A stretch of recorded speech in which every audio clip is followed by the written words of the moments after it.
a boy stumbles upon a mysterious temple, and as he curiously approaches to take a closer look, he suddenly notices that the statue inside is bound by iron chains. Just as the boy stands there puzzled, a girl's voice suddenly emanates from the statue. It's only then that the boy realizes there's actually a little girl trapped inside. After a brief exchange, the girl invites Qin Mu to come inside the temple to chat. The moment Qin Mu lifts his foot to step forward, a chilling wind sweeps through. When he takes a closer look into the temple, he instantly witnesses a horrifying scene. Qin Mu stumbles backward in terror. He frantically makes up excuses to decline. Seeing that Qin Mu refuses to enter, the girl strikes a seductive pose. Qin Mu waves his hands frantically in refusal. 进来嘛，我自由体弱，你进来呀。不。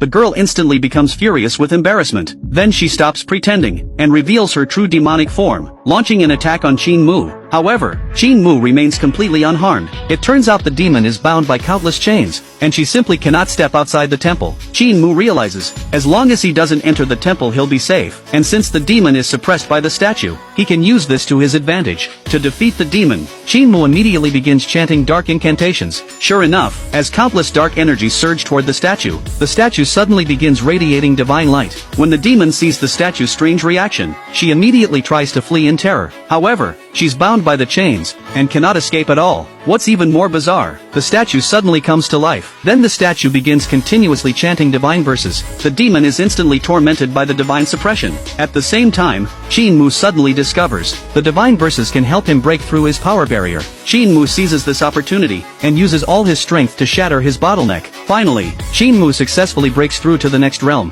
成功了，我真的破壁成功了。 Meanwhile, the statue realizes there are no more dark incantations, and returns to its original form. Just as Qin Mu enters the temple to investigate, the demon suddenly launches another attack. Fortunately, Qin Mu reacts quickly, and manages to run back outside the temple in time. Qin Mu immediately chants the dark incantations again. 孽债敢放肆！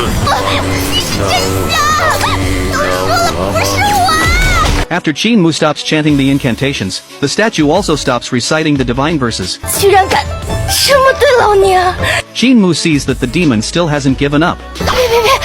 别念了，饶命！ Then Qin Mu asks the demon what treasure she has. To avoid being tortured by the statue again, the demon reluctantly brings out some treasures, and kicks a bundle to the side. Then she introduces them to Qin Mu. This knife is made of meteoric iron and is extremely sharp. The blade is incredibly sturdy. However, before the demon can finish her introduction, 你这是什么岛？ Qin Mu tells her, "This is my pig slaughtering knife." Just when the monster was extremely shocked. At that moment, Qin Mu suddenly notices the demon's bundle. The demon quickly claims, "There's nothing good inside. Besides, you already have such a powerful weapon. You wouldn't really covet the possessions of a weak woman like me." However, Qin Mu said that all of this was what he deserved.